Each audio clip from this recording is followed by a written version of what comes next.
Hello again. I hope you've watched some of our previous videos on our Cyber Garage. If you did, you know that onboard solar charging is just not going to really help because it takes lots of solar panels to do the job, or lots of batteries, and lots of days of sunshine, or grid tie, or this, that, and a half a dozen other things. So enter the real solution.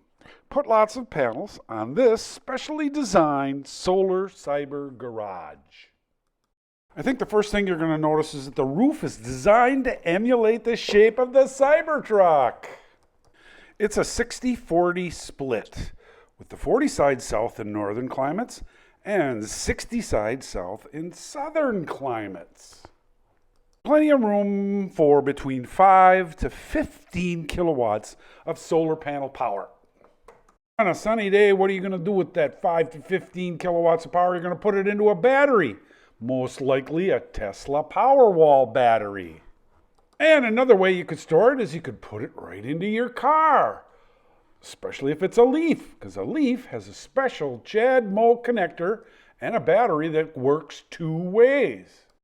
Because now you can get these bi-directional chargers like this one. Perhaps you may choose to make your own out of batteries like this one from a Chevy Volt. And typically, least expensively, is simply using the grid as your battery, as in a grid tie system like this. There are many combinations and variations of these options, depending upon your use and need. Using a car such as a Leaf as electric storage is quite unique, especially in the winter. Because it's portable, this battery power can be used to import more electricity to the garage if you had a long bout of really poor weather or the panels get covered in snow. Now, on that subject, our garage plan offers design details that will promote rapid melting of snow, but there could be some significant loss of power reductions, making the Leaf battery strategy a very compelling option. It could buy you just enough time till the sun shines and the panels are cleared to get you through some hard winter times. Because melting snow will require some kind of power. It's got to come from somewhere, and that is likely going to be your batteries and or the heat stored in the building.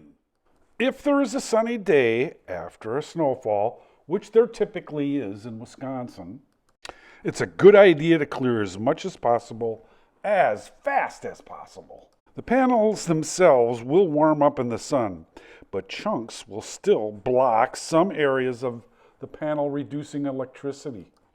That's why it's a good idea to choose panels with a high shade resistance or tolerance.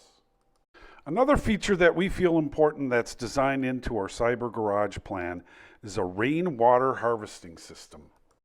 And rather than above ground, like the ones you see here, we feel it should be below ground to take advantage of insulation and geothermal effects near the garage, and then utilized by a water source heat pump.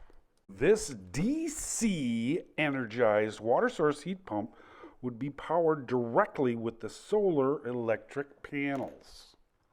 Advantage of converting the fractional generating capacity of the panels on cloudy days in northern climates. Multiplying this low power with a high coefficient of performance coming from the heat pump and the geothermal sources.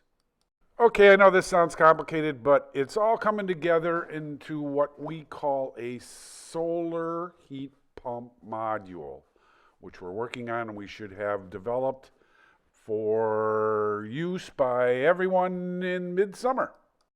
It was designed for most Midwest homes that have a sump pump system that keeps basements from flooding. They have an almost constant flow of runoff water depending upon location.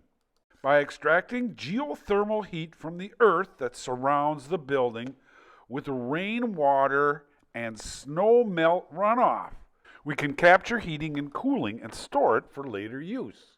We're going to have a whole video on this later, so you got to subscribe to see that one. And of course, it's all based on our premise that it is better to use electric panels to store heat or cool on a cloudy day rather than putting electricity into a battery for charging the car or for heating and cooling. It just makes way more sense to store solar way more effectively as either hot or cold that you're eventually going to be using anyway. Okay, this is a really interesting subject. So, and we're going to do a lot more on this on future videos. So stay tuned by subscribing and clicking that bell.